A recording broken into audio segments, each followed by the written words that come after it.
Sanibonani, welcome back to episode 4 and Fandaga Niyazi ngiphethe intwana yenu on set Ambanyi one Bayani Mthuzi and by Fandaga joining one of the best rappers right now and I've been trying ukuthi simthole uMani and we understand ukuthi as an artist position yakhe hlezi busy but idinga isikhathi Fandaga spec F-Easy MT's Records artist idinga shophi kakhulu ngeke lazintroduce Mani baby ayaba F-Easy lo nkamesi sneak park Klen Mani yeah umnandi Sure, all the such like since we tell no over time and like so like from corn like once Ranja and give some sort of conspiracy records. MT Records it's more like family, man. It's not uptight. MT is not an uptight dude. Abo yeah, siya understand na ngiyakhona ukuthi ngibeke abo boys and say yo what about this and then you discuss yonke into then umuntu ozobala yenza kanje yeah so I think into eyenza ukuthi sibane yabo is humble. So mina naye siyachayisana because soyithuna si humble so we can always like get along yabo yeah Always see children like yonke into yenza ekhaya like from UK so manje songokusoma F-Easy like nofika like us like saplona ngamashiti mhlawumbe ukhule nawo obloma nawo seseshap like akho kwani in between yeah ngisasena majita ngisaploma nomthimbane yeah uhlala la kule street anyway ngilapha izolo ulaki inja yami amajita kusesempintshi zami wonke kusesempintshi zami if akusesempintshi amajita maybe there's something wrong because namaskula yabo maskula kula khona separate khona afaya ama interest wethu nezinto esifuna ukuzenza yabo you can't always say umuntu umngane wakho namhlanje uzophelela naye if you still young because along the way ungenzakala ukuthi maybe incane into one and then maybe it's a drug or whatever then the other one is like hayi mina yena wena uyiki the other one not only maybe wena maybe ngeke ngisarelate so life is about leyo balance leyo and everyone no balance grand yekasi yonga bema ma drugs onga phuzi too much wazitho noma ngishama la in a life I still relate with those people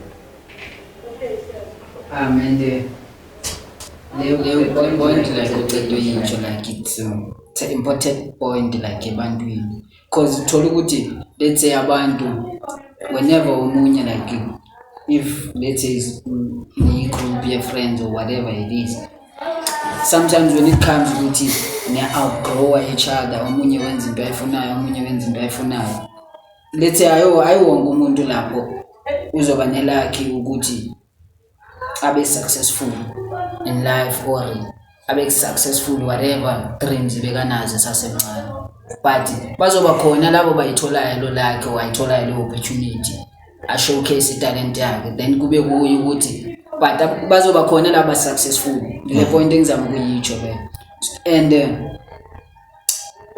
kuba nequality in between uthola ukuthi manje abantu abasazwani just because ubani seka successful bacabanga ukuthi uzozenza ngcono and stuff. But si grateful ukuthi basasekhona abantu like abafana nawo abazi artist, but still basabuyela laba bebeqale khona yonke le. Still bantu base good, base in good relationship nalabo bantu bebe nabo ingekaqali noqala lento music or whatever umuntu abeyenza ngaleso sikhathi. So I feel like it's a great point nakwana kwezinye artists nazo ukuthi zingakhohlwa la zibuya khona, whatever ezenzayo still zibuyele like la yonke lento yaqale khona, or la umuntu vele wayesifile ngathi welcomed, uyathandwa and stuff. Because let's say ungaba yo performer kwelinye ikasi, yeah bakubonisa uthando, but let's say uya lapho on a basic day, like on a normal day, on a Monday vele ukase bo perform kuyo, like ngeke still uthole the same love bebekubonise ngalo that time perform. But if uya ekasi lakho, it's still the same love regardless uze ngo performer or uze ngokuthi uzobloma and stuff. So for wena ukuthi nawe uthole lola love lunjalo ekasi lakho, still usana namajita grand nawe kwenza wena feel njani as an artist, since ubone situation ye artist ukuthi ziba ku high level izikhohlwe la zibuya khona. Yeah, I feel like grand, although as much as you get love uzozonda, Sure. is get balance and I don't think ukuthi umuntu uzovuswa ifamily yakho or uzovuswa ikasi uphuma kuyo. Sure. So as much as there's love, I don't think ukuthi love yakhona icover yabo. But yeah man, it feels good ukuthi bakhona labo. Sure. Although I wouldn't say ukuthi ubungithanda kwabo bazophuma out the way to elevate me. Sure. Yabo indoda kumele ugcwale isiganga. I think success yakho isesigangeni. Sure. Ikuma stranger. Yeah, but whoever that messes with me, I mess with them. But I've just grown wise enough to understand what you won't get your success from me, Kaslako. I'm sure like before sign into records, like bekhona i-record labels lo spana nazo or lo sign under zona, ni party ways kanjani and nisase grand nazo or Yeah, I'm grand now. Like if right now they were to say, tell us someone you hate or we shoot you, no problem. Yeah, no problem. Ang sulong man. Sure. Pastora, like you can do shit, you know. After 2 days, yeah, we are better. Sure. I'm sorry. Sure. But not like it deserves to die. Sure.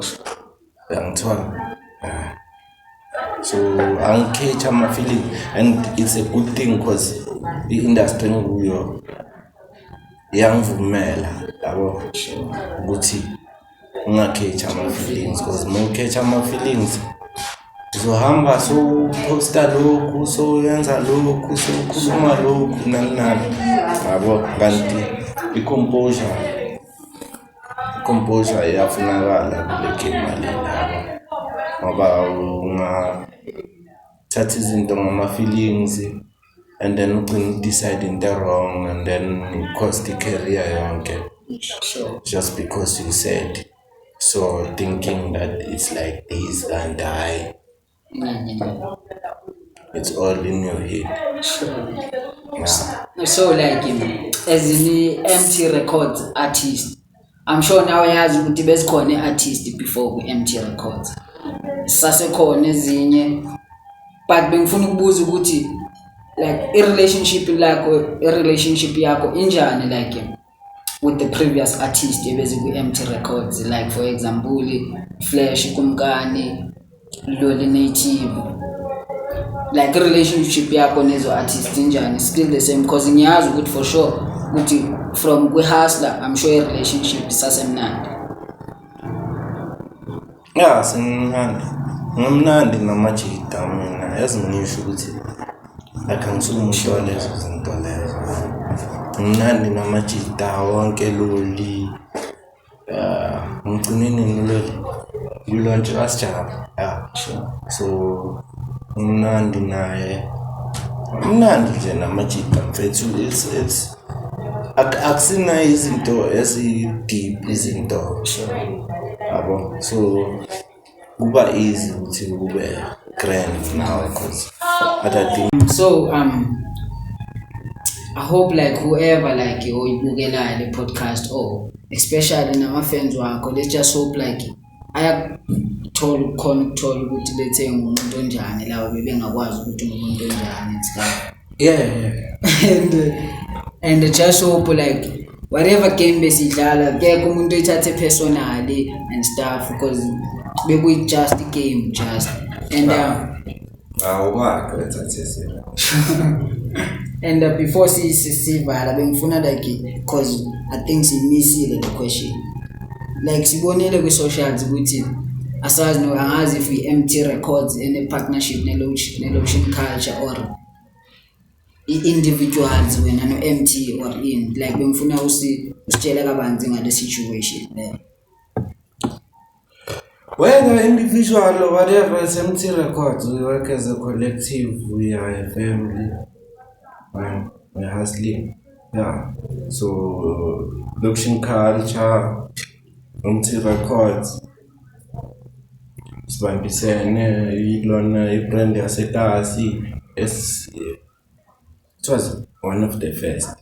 When I t-shirt, anything yaseTasi manje. The first brand was Lotion Culture.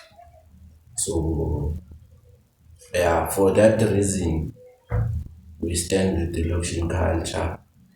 We also work with the K-Star 7, Diadora. Yeah, so we just expanding that one. But yeah, in the underwater, like as brand was busy, like a good trip I represent like ngizigqokile zonke uyabona zonke local, the only one engekho local iDiadora. Yeah, but nayo siyasipanisana and which is in the grand like